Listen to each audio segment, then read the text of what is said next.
Hello parents, this video will be a brief overview of what you have available to you within PowerSchool. If you haven't already signed in for the first time and created your account, there is another how-to video that you'll need to watch to figure out how to create your PowerSchool account for the first time. But if you've already watched that and created your account and you're ready to sign in, this video will be helpful to you. So, I am back here at the Watterson website at bishopwatterson.com. On the right hand side is PowerSchool. Going to click that. Sign in as a parent. And I'm going to type in my sign-in information.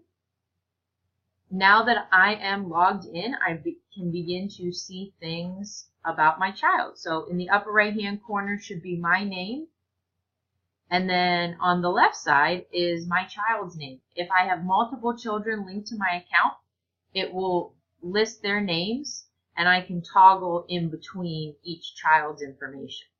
So I will be learning about my child Eagle on this screen. So the first screen, grades and attendance, will list your child's grades. We can see that some grades have already been posted by some teachers.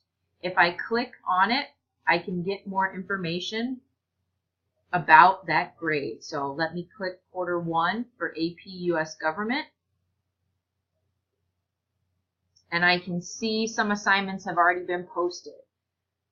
This legend at the bottom is very helpful to understand the codes that teachers may post about assignments.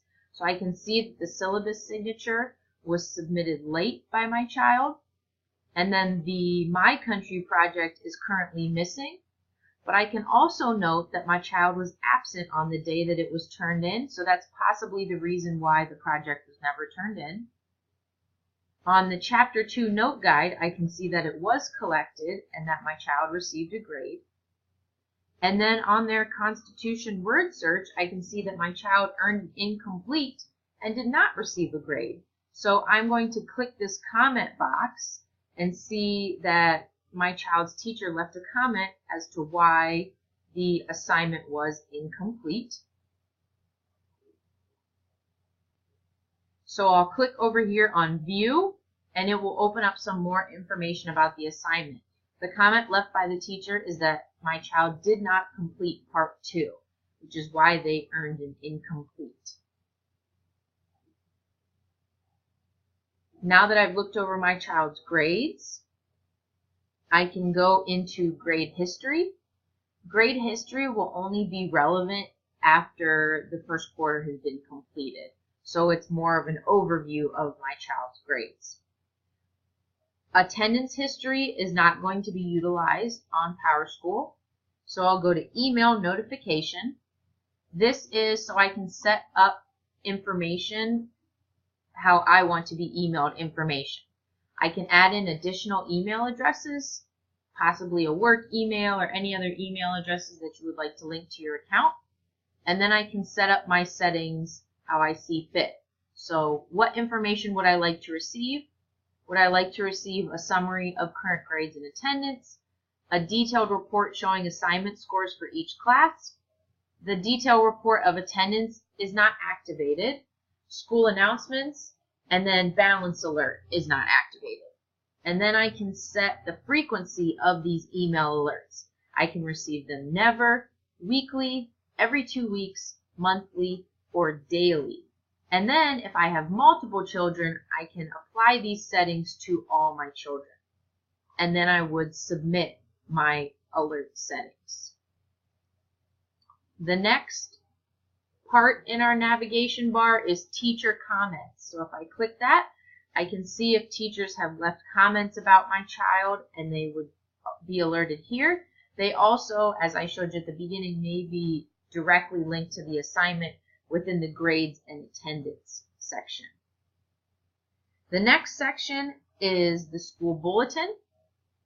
So daily announcements will be posted here. As I can see, there are 3 daily announcements that were read today at school. I can also, if I'm interested, click on the calendar and view past announcements. So I could view the announcements for yesterday as well. The next category is class registration. This will only be relevant to me at class registration time. So at the end of the year, I can help figure out with my child what classes they should be taking next. The balance will not be used in PowerSchool. And then my schedule, I can look at my child's schedule. So there's two different views for this. There's a week view, and I can see what classes my child is taking at the week view, and then the matrix view is just a period. So I can see first period through 8th period what classes my child is taking. The next category is school information. This is just information about Watterson, so our address, our phone number, and then a downloadable map of our campus is also accessible here. Next, account preferences. So these are my preferences for my personal account. My name, my email address that I loaded in, my username and password. So if I would ever want to change those, I would go here. Also, if I click the student tab, this is where I would add more students. I am now going to head back to the main screen. I am interested in emailing my teacher. So there are two ways I can do this. I can click email Mrs. Matthews and it will pull up an email for me.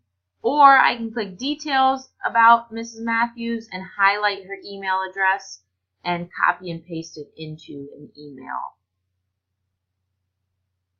Finally, if I'm interested in downloading the PowerSchool app, I will need this district code in order to do so. So when I open up the app, it will request a district code. I will type in these 4 letters and it will link my account to my phone. Hopefully this was helpful in getting to know PowerSchool and the different features that it has to offer. Thank you very much.